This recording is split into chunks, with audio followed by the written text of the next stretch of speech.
Hello foodies, welcome to our channel. ఇక్కడ special వచ్చేసరికి దొండకాయ ఉల్లికారం. నిజంగా ఇది యాక్చువల్లీ నేను నిన్నగాక మొన్న చేశాను, కానీ వీడియో మాత్రం ఎప్పుడు పోస్ట్ చేస్తున్నాను. ఇది ఎడిటింగ్ కోసం తీసినా కానీ నాకు నోట్లో నీళ్ళు వచ్చేస్తున్నాయి అనమాట. అంత బాగుంది, చాలా అంటే చాలా బాగుంది. నిజంగా ఒక్క పూటకే అయిపోయింది అనమాట కర్రీ మొత్తం. మళ్ళీ కొంచెం ఉంటే బాగుండు అనే ఫీలింగ్ వచ్చింది. నిజంగా చాలా బాగుంది. సో అంత మంచి ఉల్లికారాన్ని ఎలా చేసుకోవాలి మీకు షేర్ చేసుకోకుండా ఉంటానా చెప్పండి. సో మీకోసం అనమాట. ఇక్కడ నేనైతే ఒక 1/2 kg దొండకాయలు అయితే తీసుకున్నాను. దాంట్లో నీట్గా కట్ చేసుకొని సైడ్స్ కట్ చేసి 4 పీసెస్గా, కావాలంటే మీకు చిన్న పీసెస్గా అయినా కట్ చేసుకోవచ్చు. కానీ కారం కదా, కొంచెం పెద్దగా ఉంటేనే మనకి ఆ స్పైస్ లెవెల్స్ అనేది బాగా తెలుస్తుంది. సో నేనైతే పెద్ద పీసెసే కట్ చేసుకున్నాను. సో ఇక్కడైతే 1 టేబుల్ స్పూన్ ఆయిల్ అయితే తీసుకున్నాను. ఆయిల్ కొంచెం హీట్ అయిన తర్వాత దాంట్లో 1 టేబుల్ స్పూన్ జీరా అండ్ అలాగే 1 టేబుల్ స్పూన్ మెంతులు, 1.5 టేబుల్ స్పూన్ ధనియాలు వేసుకున్నాను. అండ్ అలాగే మన మిర్చికి స్పైస్కి తగ్గట్టు ఎండుమిర్చి.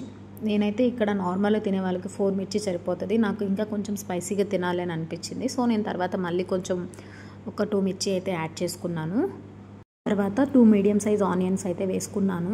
ఇవన్నీ కూడా మనకి మెంతులు అనేవి ఫ్రై అయ్యేటప్పుడు చాలా మంచి స్మెల్ అయితే వస్తుందండి. ఆ స్మెల్ అయితే చాలా అంటే చాలా బాగుంది. మీరు కూడా నెక్స్ట్ టైం ఒకసారి అబ్జర్వ్ చేయండి. అండ్ అలాగే ఇది కొంచెం ఫ్రై అయిన తర్వాత ఆనియన్స్ అన్నీ సాఫ్ట్ అయిన తర్వాత అది వేరే ప్యాన్లోకి సపరేట్ చేసుకొని అది వేడి చల్లారిన తర్వాత మిక్సీ పట్టుకోవాలి. ఆ మిక్సీలో మన టేస్ట్కి సరిపడా సాల్ట్ అండ్ అలాగే గార్లిక్ అనేది మనం ఇందులో వేసుకోవచ్చు, మిక్సీ పట్టేటప్పుడైనా వేసుకోవచ్చు. నేనైతే మిక్సీ పట్టేటప్పుడే యాడ్ చేసుకున్నాను. అలాగే మన స్పైస్కి ఆల్రెడీ మనం ఎండుమిర్చి వేస్తాం కాబట్టి కారం అనేది స్పైస్ తక్కువ తినే వాళ్ళు స్కిప్ చేసినా ఓకే, లేదంటే వేసుకోవచ్చు. నేను ఇక్కడైతే 1 టేబుల్ స్పూన్ చిల్లీ పౌడర్ అయితే వేసుకున్నాను. సో అది గ్రైండ్ చేసి పక్కన పెట్టేశాను. ముందుగా ఫ్రై చేసి పక్కన పెట్టిన ఆ ప్యాన్లో ఇంకో 1 టేబుల్ స్పూన్ ఆయిల్ అయితే వేసుకొని మనం కట్ చేసి పక్కన పెట్టుకున్న దొండకాయ పీసెస్ అనేది యాడ్ చేసుకోవాలి. జస్ట్ వేసిన తర్వాత ఒక 2 మినిట్స్ మూత పెట్టేసి తర్వాత మూత ఓపెన్ చేసి తిప్పుకుంటే మనకి కొంచెం సాఫ్ట్ అవుతుంది. దాంట్లో 1 టేబుల్ స్పూన్ పసుపు అండ్ అలాగే సాల్ట్ 1 టేబుల్ స్పూన్ సాల్ట్ అయితే యాడ్ చేసుకున్నాను. కొంచెం మనకి మూత పెట్టేసి ఉడికించిన తర్వాత సాఫ్ట్ అయిపోతుంది, ముక్కలన్నీ దగ్గరకు వచ్చేస్తుంది, కలర్ చేంజ్ అయిపోతుంది. ఆ ముక్కంతా కూడా కలర్ చేంజ్ అయిపోయి సాఫ్ట్గా అవుతుంది. అలా అయిన తర్వాత మనం ముందుగా గ్రైండ్ చేసి పక్కన పెట్టుకున్న పేస్ట్ అనేది యాడ్ చేసుకోవాలి.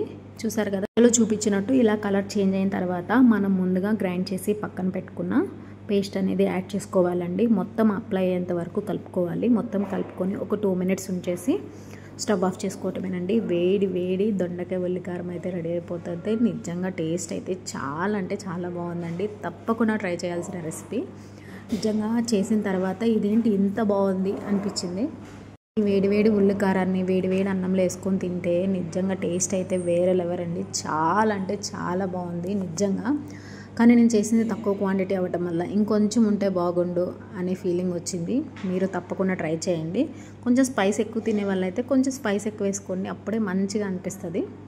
చాలా బాగుంది, మీరు తప్పకుండా ట్రై చేయండి.